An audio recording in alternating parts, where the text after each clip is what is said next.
Small streets, quiet houses, friendly neighbors. People left their doors unlocked. Children played outside until late evening. Crime was almost unheard of. That is why the message shocked everyone. At 11:37 p.m., a young woman named Emily Carter sent a text to her best friend. 5 simple words. "I think he is in the house." Her friend Sarah saw the message instantly. At first, she thought Emily was joking. Emily had recently moved into an old house outside town. She often complained about strange noises. Old houses creak, floors shift, pipes knock in the walls. Sarah replied with a laughing emoji. "Stop watching horror movies." But Emily never answered. Earlier that evening, everything had seemed normal. Emily left work at 7:45 p.m. She worked at a small veterinary clinic.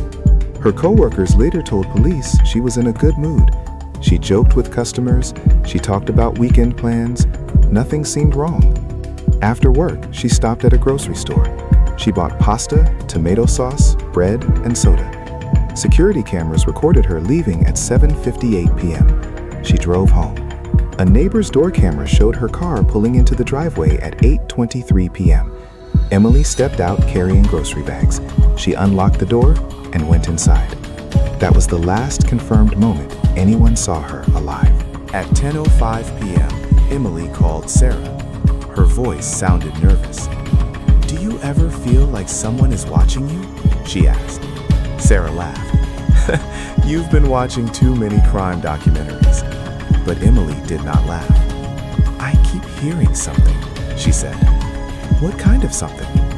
"Footsteps." Sarah tried to calm her down. "It's just the house settling."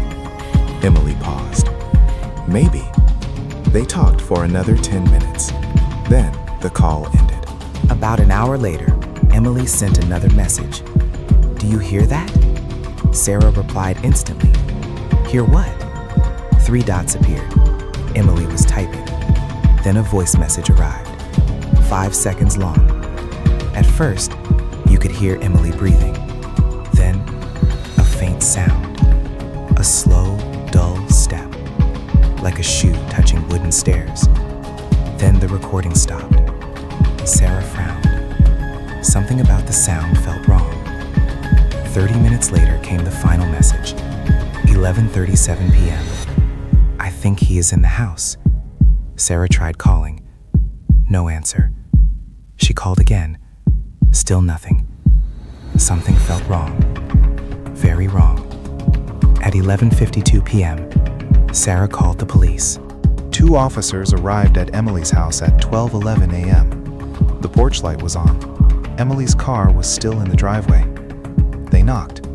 No response. They knocked again. Still nothing. Finally, one officer tried the door. It slowly opened. Inside, the lights were still on.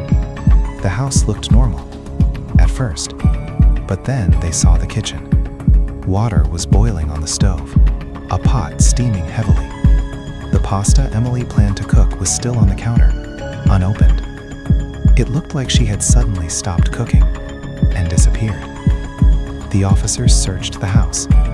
Living room, bathroom, bedrooms. Everything looked normal, but something felt strange. Emily's purse was gone. Her phone was gone, but her car keys were still on the kitchen table, which meant she could not have driven away. She would have had to leave on foot. But the officers already knew something.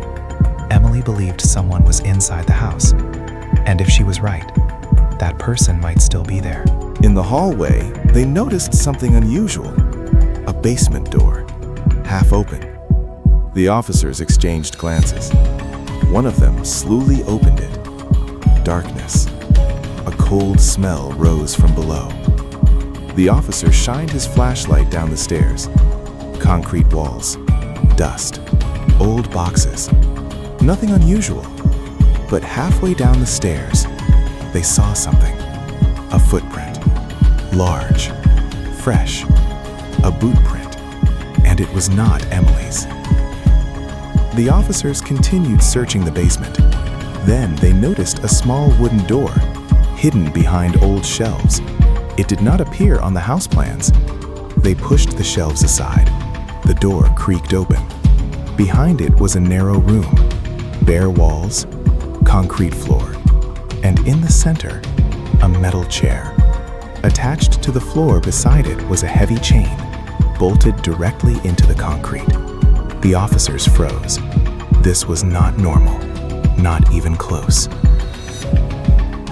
One officer moved the flashlight slowly across the wall. Then he stopped. Scratched into the concrete were 3 words: "Help me, please." The room went silent. This was no longer a missing person case. Something terrible had happened inside that house. Backup was called immediately. By morning, police surrounded the house. Detectives arrived. Forensic teams began searching the basement. They collected fingerprints, dust samples, fibers. And then they found something disturbing. A strand of hair. Long, brown, Emily's hair color. But that was not the worst discovery. Near the chain, they found blood. Old blood. Which meant something terrifying. Emily might not have been the first person trapped there. Police began interviewing neighbors.